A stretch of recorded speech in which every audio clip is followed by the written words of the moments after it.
So, this was only the first stage of Tacitus's historical work.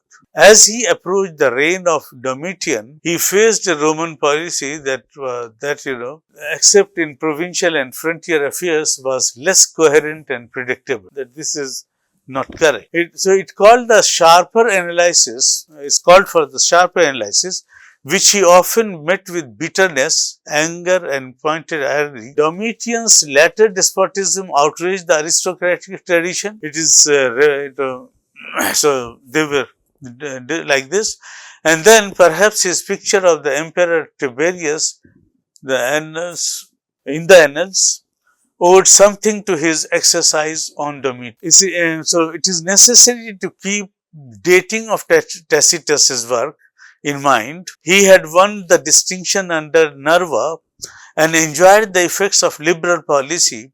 At the same time, he had lived through the crisis of imperial policy that had occurred when Nerva and Trajan came to the succession. Under Trajan, he retained his place in public affairs, but in 112 and 13 AD, he crowned his administrative career with proconsulate of Asia, the top provincial governorship which was offered to him. His personal career had revealed to him at court and in the administration the play of power that lay behind the imperial facade of rule. He was especially familiar with the effect of dynastic control, which tended to corrupt the rulers as it had in the period of from Vespasian to Domitian, to reduce the supporting nobles to servility, while only military revolt within Rome or from the frontier regions could manage the situation as it had done at the end of Nero's reign. So, apart from his personal career, if we look at the implications of his subsequent historical thought, it is possible to mark an intellectual, classic turning point in his life, after which he began to probe deeper into the nature of the Roman Empire. Before that, he is not. So, although in the Agricola, he had lightly promised to continue with his writings from the Flavian years into the new regime, he now moved not forward but backward. He was no longer content to record the present, but felt compelled to interpret the political burden of the past from the time when Tiberius consolidated Augustus' policy of imperial government. The Annals, Corneli Tacti ab accesso divi Augusti, following the traditional form of very narrative with literary elaboration on the significant events, covered the period of the Julio-Claudian dynasty from the death of Augustus and the accession of Tiberius, the ruler, in 14 AD to the end of Nero's reign, 68 AD. The work contained 18 or 16 books and was probably begun during Trajan's reign and completed early in the Hadrian's reign. Only book 1 to 4, part of the book which goes with book 5, most of the book 6 treating the years 14 to 29 AD and 31 to 37 AD under Tiberius, books 11 and 16 incomplete on Claudius from 47 AD to 51 AD and Nero from 51 AD to 66 AD are extant. In casting back to the early empire, Tacitus did not wish necessarily to supersede his predecessors in the field, whose systematic recording he seemed to respect, judging from the use he made of their subject matter, which we have discussed just now.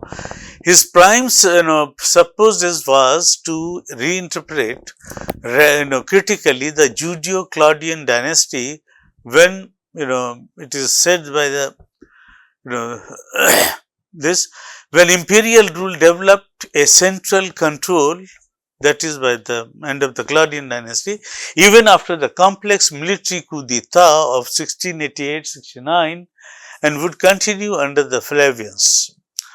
In effect, the Annals represents a diagnosis or narrative from the decline of the Roman Empire, Roman political freedom, written to explain the conditions of the empire he had already described in Histories.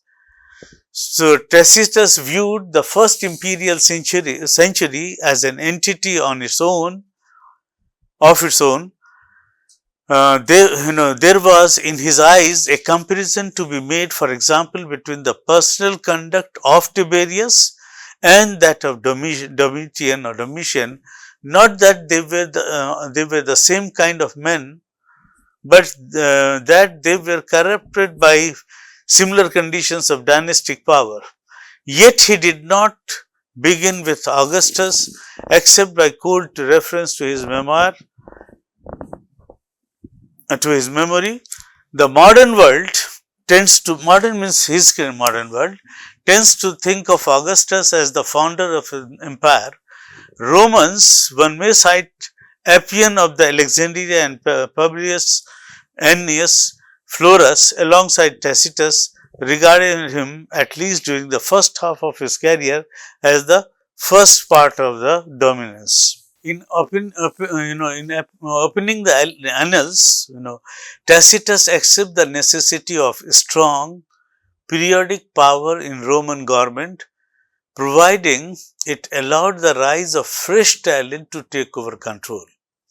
That was the aristocratic attitude towards political freedom, but to secure the continuity of personal authority by dynastic convention, regardless of the qualifications for rule, was to actually subvert the Roman tradition and corrupt public morality. If Augustus began as a warlord, he ended by establishing a dynasty, but the decisive point toward continuing a tyrannical dynasty was Tiberius' succession. So, one may indeed believe that Tiberius was prompted to assume the imperial power because he was anxious about the military situation on the Roman frontier.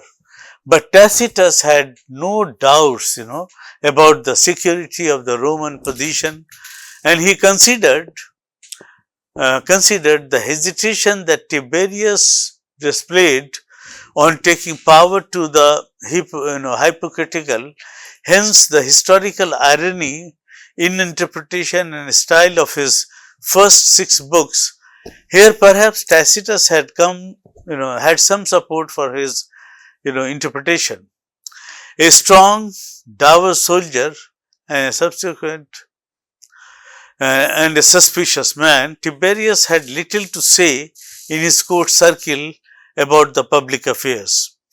On his death, he was blamed for never saying what he thought nor meaning what he said, and Tacitus elaborated this impression through his deeds. His criticism of dynastic power also stressed the effect of personality. If Tiberius was false, Claudius was weak. Nero was not only unstable but evil, and the imperial wives were dangerous, because by this time you find this kind of thing happening. With regard to provincial administration, he knew that he could take its regular character for granted in the earlier period as well as his own. Now, a few words about the sources.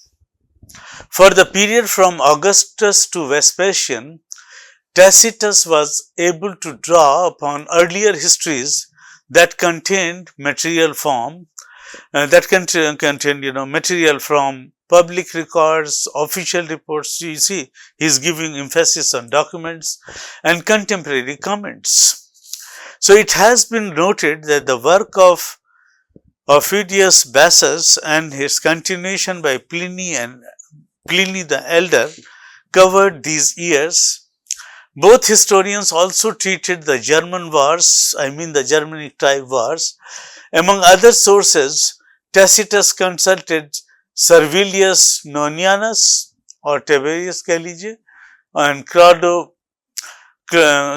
Cluvius Rufus and Fabius Rusticus on Nero and Vipistanus Messala on the year 69 AD on Tiberius. So, Cluvius Rufus and Fabius Rusticus on Nero and Vipistanus Messala on the year 69 AD. He also turned as far as he felt necessary to the Senate's records. So, he is emphasizing the role of archival records in constructing history. So, he is going to Senate's records, the official journal, and such first-hand information of as a speech of Claudius, the personal memoirs of Agrippina the Younger, and the military memoirs of the general Gnaeus Domitius Corbulo. For Vespasian latter years, the reign of Titus and Domitian, he must have worked more closely from official records and reports which were at his disposal. In the light of his administrative and political experience, Tacitus in the Histories was able to interpret the historical evidence for the Flavian period and more or less directly. Yet, contemporary writing may lack perspective. He recognized this problem when in the Annals, he revived the study of the Julio-Claudian dynasty. But to go back a century raises additional problems of historical method. Tacitus first had to determine the factual reliability, which we had discussed in our first few lectures, what the significance of facts. So, he is taking care of the facts, their reliability and political attitude of the authorities, then to adjust his own general conception of the regime of the empire in case it was anachronistic to the earlier conditions. The strength of his conviction limited his judgment at both points. He underplayed the effect of immediate circumstances that gets less emphasis, and overplayed the personal factor, a tendency that influenced his use of historical circumstances and overplayed the personal factor, which is there in his sources. In particular, Tiberius, who in spite of his political ineptness struggled with real difficulties, suffered in reputation from this treatment. But Tacitus, his most necessarily strict history, because he was, a conscious literary stylist, both his thought and his manner of expression gave life to his work. It is said that his style is the man himself, so he has devised that. Greek historiography had defined ways of depicting history. One could analyze events in plain terms, set the scene with personalities, or heighten, the dramatic appeal to human action.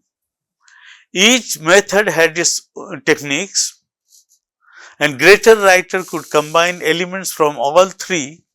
So, the Roman annalistic form, after years of development, allowed this variety to develop play of style in significant episodes. Tacitus knew the techniques and controlled them for his political interpretations. He is quite selective about it. As a model, he had studied the early Roman historiographer Sallust, Salwst, Sallust. Finally, his masterly handling of literary Latin that impresses the reader. If you read this text, you will find what I am saying.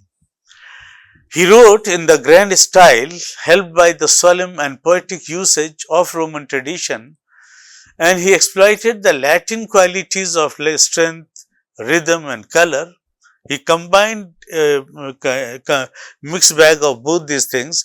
So his style, like his thought, avoids artificial smoothness. They are very casual, very natural. His writing is concise, breaking any easy balance of sentences, depending for emphasis on word order and syntactical variation, and striking hard where the subject matter calls for a formidable impact.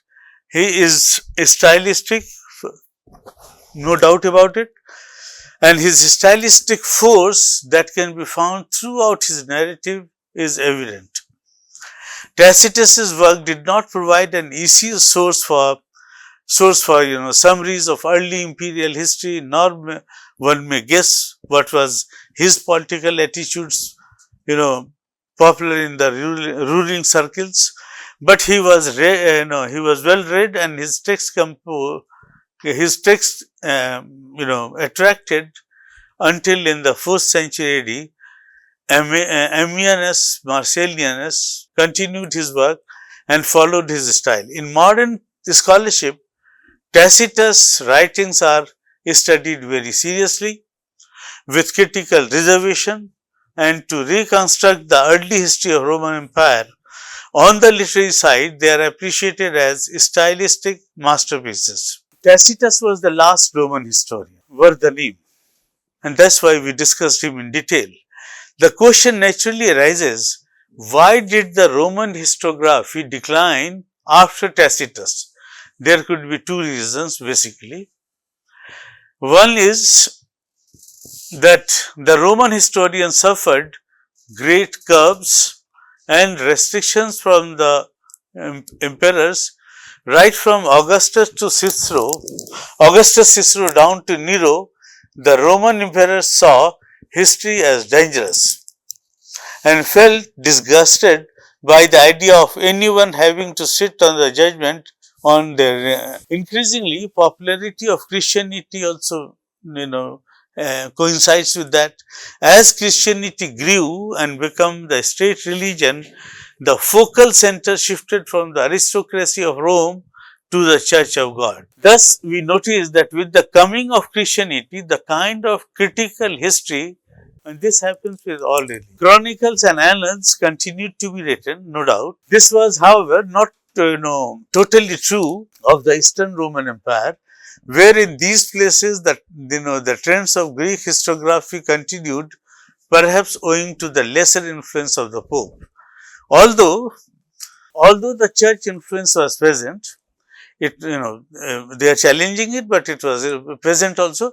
It was not so strong in these places like Byzantium, Greece, which had pagan population, Egypt, Syria, Palestine, and Eastern Mediterranean, and the Greco-Roman Empire. In such a vast place, this was not so strongly there.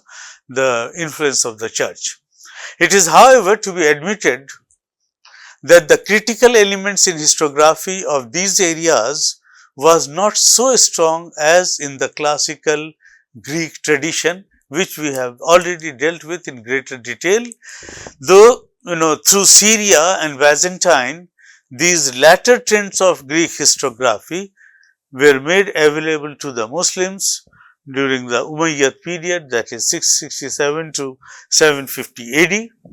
And since the Muslims received these trends through Byzantine, they are devoid of the critical approach so characteristic of the Hellenistic period. And so thus we have surveyed to the larger extent whatever was possible from Greek-Roman historiography to Roman historiography, who are the stalwarts, the basic tenets they had propagated, and how they help us in writing history.